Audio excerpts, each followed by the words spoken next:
Magandang oras mga kadulang. Welcome po sa ating Dulang Ti Ilocano channel. Tayo ay magluluto ng napakasarap na sweet and spicy pork hamonado.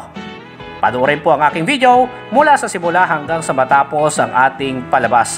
At tiyak na may matututunan at mag-i-enjoy kayo. Agyamanak mga kadulang! Dulang Ti Ilocano Channel, your kakwentuhan and food adventure channel. Narito ngayon ang ating mga sangkap para sa lulutuin nating pork hamonado. Gagamit tayo ng paa ng baboy. Yan, yung paa ng baboy. Okay, pwede rin po kahit anong parte po ng baboy, basta pork. At syempre, narito naman po ang ating mga rekado. Sibuyas, bawang, onion leaves, paminta, sili. Gusto ko ng medyo may kaunting anghang lang. Dahon ng laurel, asukal na pula. Kailangan din natin ng soy sauce, cooking wine, mantika, at pinya. Gagamit din po tayo ng kaunting asin para po sa ating panlasa. Itong pinyang ito, kung maalala nyo sa ating huling video, nagluto po tayo ng pininyahang baka. Meron pa tayong isang natitirang pinya na ating lulutuin para sa pork hamonado. Okay? So ngayon, simulan na po natin ang paghahanda at pagluluto sa ating pork hamonado. Heto na. Handa na po ang ating mga sangkap para sa pork hamonado. Simulan na po natin ang pagmamarinade. Ilalagay na po natin ang bawang at sibuyas sa ating karne ng baboy. Isunod po natin ang dinurog na paminta. Depende po sa inyong panlasa at kagustuhan.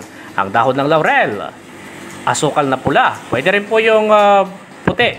Lalagyan po natin ng asin.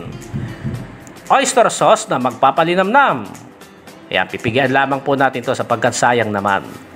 Soy sauce na magpapatingkad din sa lasa ng ating hamonado. Itong hiniwa-hiwang bunga ng pinya. Hiniwa-hiwa po natin sa maliliit na piraso.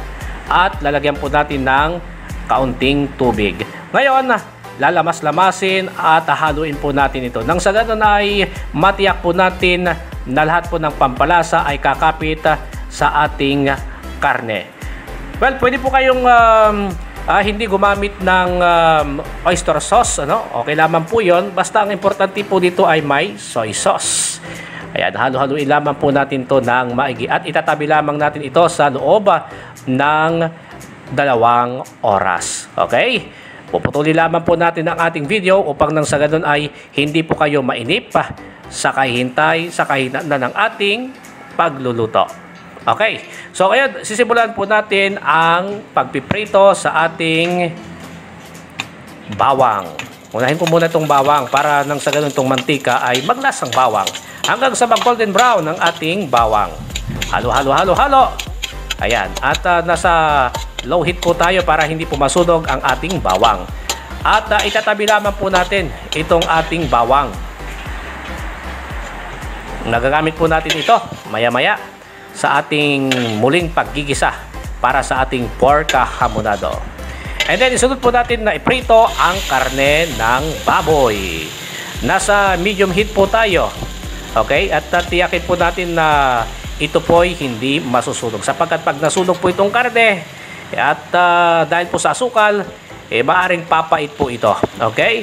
Babalik ka rin lamang po natin ito kapag ito po ay nag-golden brown. Yan o, napakaganda na po ng kulay. Kahit hindi po natin masyadong lutuin po ito, basta ang importante ay nagbago po yung kanyang kulay. Naging golden brown. Para lang sa ganun ay meron din pong aftertaste na lasang prito ang ating pork hamonado.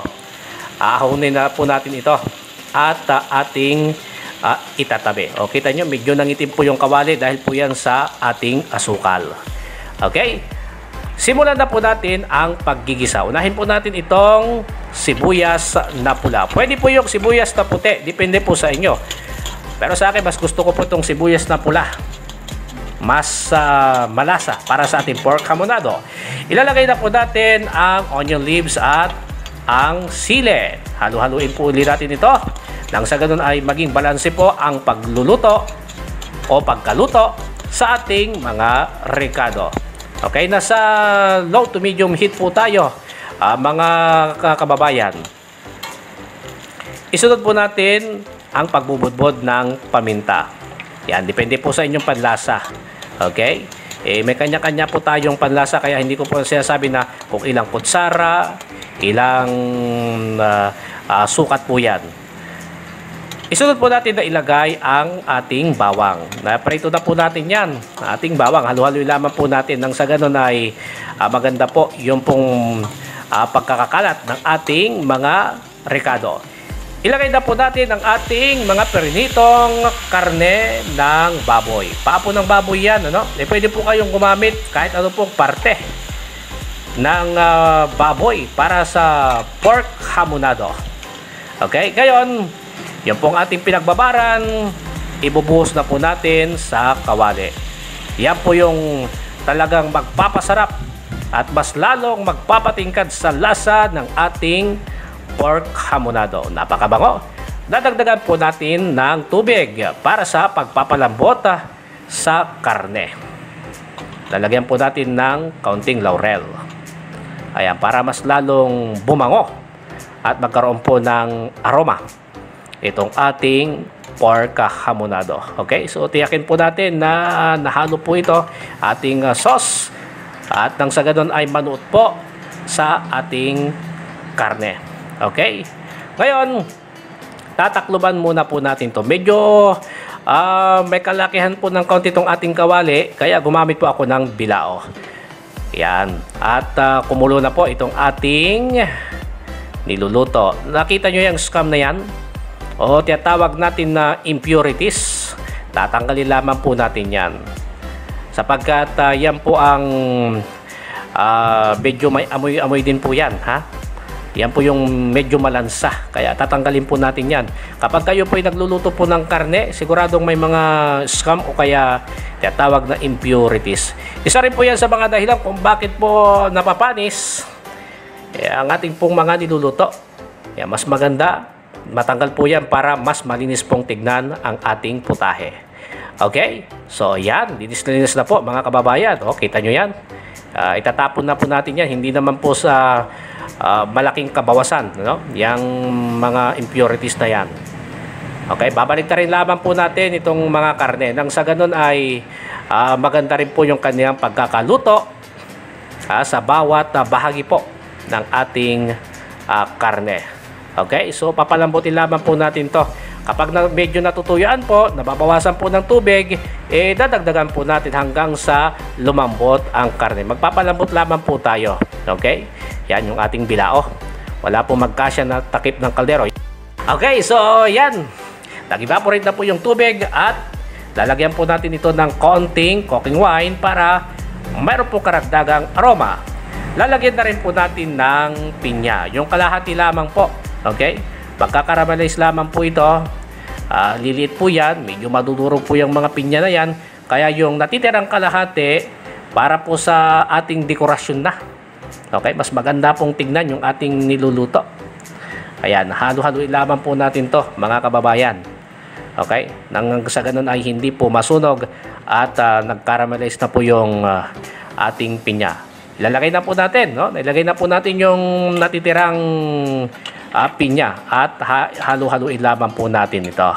Okay, so ngayon medyo natuyoon na rin po itong ating pork hamonado. Nako, napakabango. Napakasarap po to at sigurado pong kayang-kaya nyo itong gawin sa inyong mga tahanan.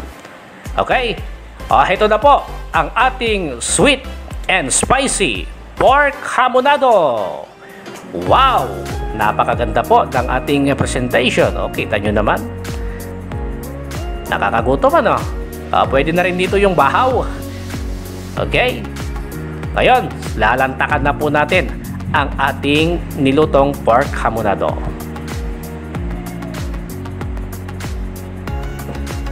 Siyempre, dahil sa akong nagluto, pasado talaga.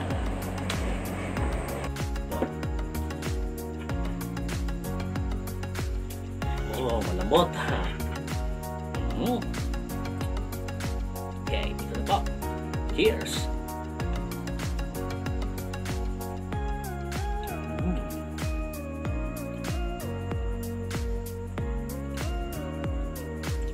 Wow! Masarap! Talagang lasa po natin yung sweet and spicy. At syempre, yung pong pinya at ito pong mismong pork. Okay? So ngayon, saluduhan po ninyo ako sa pagkain. At bago po tayo magpatuloy sa ating pagkain, inanyayahan ko po kayong mag-subscribe sa ating channel dito sa Dulang T. Ilocano Channel. Sana po ay marami po kayong natutunan at naaliw po kayo sa ating video. Maraming salamat po at kain na! Okay, kain na tayo. Gusto ko ng pineapple. Yan. Tama.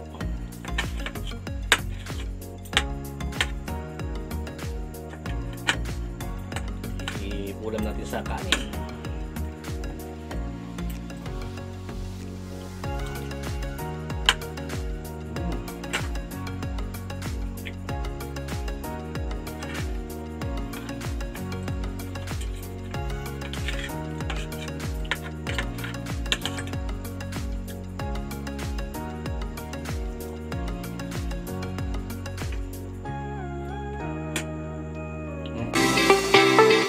Dulang T. Ilocano Channel, your kakwentuhan and food adventure channel.